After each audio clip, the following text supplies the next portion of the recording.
মে মাসের 5-এ, সেই দিন কোনো গোলাগুলি বা সেরকম কোনো ঘটনাই ঘটেনি। অনেক আল্লাহর বান্দাদেরকে শহীদ করেছে। এত লোককে আমরা এই ছোট্ট জায়গা থেকে বের করে দিয়েছি শান্তিপূর্ণভাবে, কেউ কিন্তু আহত নিহত হয়।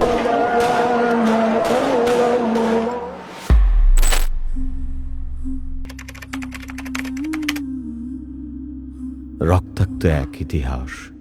6 মে ভোরবেলা ঢাকার আকাশটা আজ অদ্ভুত শান্ত। পাখিরা ডাকছে, হালকা বাতাস বইছে। শাপলা চত্বরের চারপাশে এক ধরনের গা ছমছমে নীরবতা, যেন শহরটা ক্লান্তিতে একটু থেমে গেছে। রাস্তাগুলো পরিষ্কার, কোথাও ভিড় নেই। চারদিকে এক ধরনের কৃত্রিম স্বাভাবিকতা।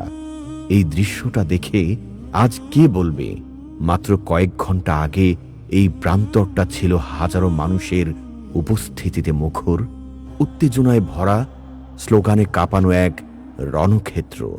মনে হয় না গতকাল রাতে এখানে কিছু ঘটেছিল, কিন্তু ঘটেছিল এক রক্তাক্ত ইতিহাস।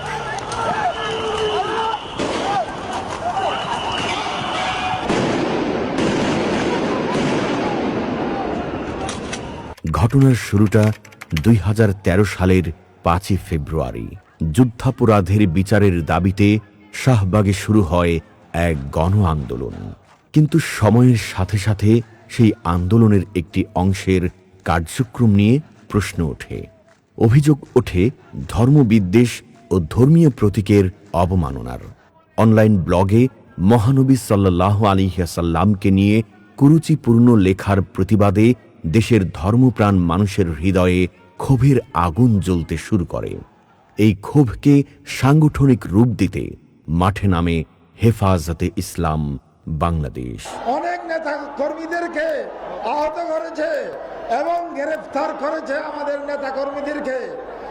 6 এপ্রিল 2013 প্রথম শক্তি জানান দেয় হেফাজতে ইসলাম লং মার্চ টু ঢাকা কর্মসূচির মাধ্যমে 13 দফা দাবি নিয়ে তারা শাপলা চত্বরে এক বিশাল জামায়াত করে।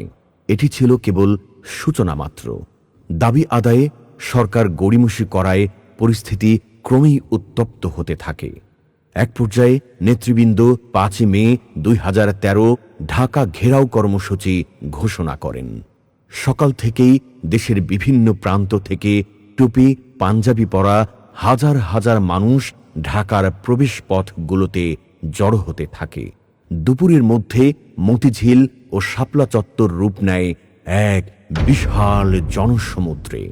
তাদের মুখে ছিল কালিমা লা ইলাহা ইল্লাল্লাহ, চোখে মুখে ছিল বিশ্বাস আর দাবি আদায়ের দৃঢ় সংকল্প। এদিকে জোহরের পর থেকে শুরু হয় স্বৈরাচারের বুলেটের আচরণ।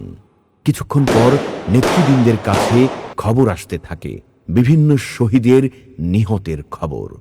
এভাবে দিনভর চলতে থাকে গোলাবর্ষণ, গরম পানি নিক্ষেপ, সাউন্ড গ্রেনেড সহ পুলিশ নির্যাতন।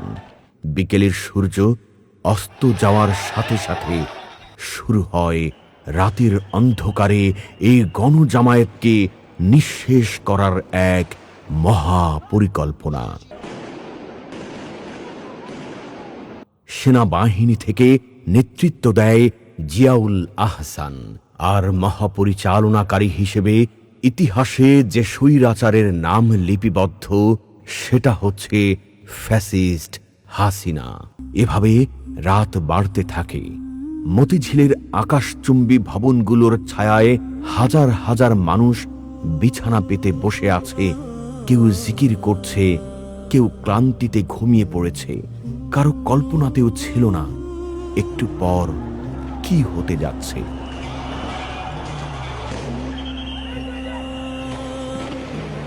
রাত প্রায় 2টা। হঠাৎ নিভে যায় রাস্তার সব বাতি। অন্ধকার নেমে আসে চত্বরে। শুরু হয় অপারেশন ফ্লাশ আউট। চারপাশ থেকে শুরু হয় আইন শৃঙ্খলা বাহিনীর অভিযান। ব্যবহৃত হয় টিয়ার সেল, রাবার বুলেট আর সাউন্ড গ্রেনেড। মুহূর্তের মধ্যেই বিশ্বাসের সেই প্রান্তর রণক্ষেত্রে পরিণত হয়। আলো নেই, কেবল বারুদের গন্ধ আর কান ফাটানো শব্দ। কেউ খুঁজছে তার সঙ্গীকে, কেউ দৌড়াচ্ছে বাঁচার জন্য, কেউ বা লুটিয়ে পড়ছে পিচ ঢালা রাজপথে, পিচ ঢালা রাজপথে, পিচ ঢালা রাজপথে। সরকারি হিসাব মতে সেদিন দুপুর থেকে পরদিন 6 মে ভোর পর্যন্ত 80,000 টিয়ার শেল, 60,000 রাবার বুলেট, 15,000 শর্টগানের গুলি এবং 15,000 সাউন্ড গ্রেনেড ব্যবহার করা হয়েছে। এর বাইরে পিস্তল, রিভলভারের গুলি ব্যবহৃত হয়েছে 350 রাউন্ড। একই দিনে হাটহাজারী ও বাগেরহাটে হেফাজত কর্মীদের উপর পুলিশের ও আইন শৃঙ্খলা বাহিনীর ব্যবহৃত গোলা বারুদ সংখ্যা বেসরকারি হিসেবে 2 লাখে ছাড়িয়ে যায়। এই রাতে ঠিক কতজন নিখোঁজ হয়েছিল, কতজন প্রাণ হারিয়েছিল তা নিয়ে আজও আছে ধোঁয়াশা, আছে বিতর্ক। সরকারি ও বেসরকারি সূত্রের তথ্যের আকাশ পাতাল পার্থক্য এই অধ্যয়নকে ইতিহাসের অন্যতম বিতর্কিত পাতায় পরিণত করেছে। আজ এতগুলো বছর পর শাপলার চত্বর আবারও স্বাভাবিক। মানুষ আসে যায়, জীবন তার নিজ গতিতে চলছে, কিন্তু ইতিহাস কখনো থেমে থাকে না। সে বেঁচে থাকে মানুষের মনে প্রশ্ন হয়ে। শাপলা চত্বর 2013 ক্র্যাকডাউন এটি কেবল একটি রাজনৈতিক ঘটনা নয়, এটি একটি জাতির স্মৃতিতে দীর্ঘ ছায়া ফেলে যাওয়া এক ক্ষত। প্রশ্নগুলো এখনো বাতাসে ঘুরে বেড়ায়। সেদিন ঠিক কি ঘটেছিল, কেন ঘটেছিল? ন্যায় বিচার কি আমরা পেয়েছি? ইতিহাসের বিচার হয়তো সময় নেয়, কিন্তু মানুষের হৃদয়ে খোদাই করা আর্তনাদ সহজে মুছে যায় না।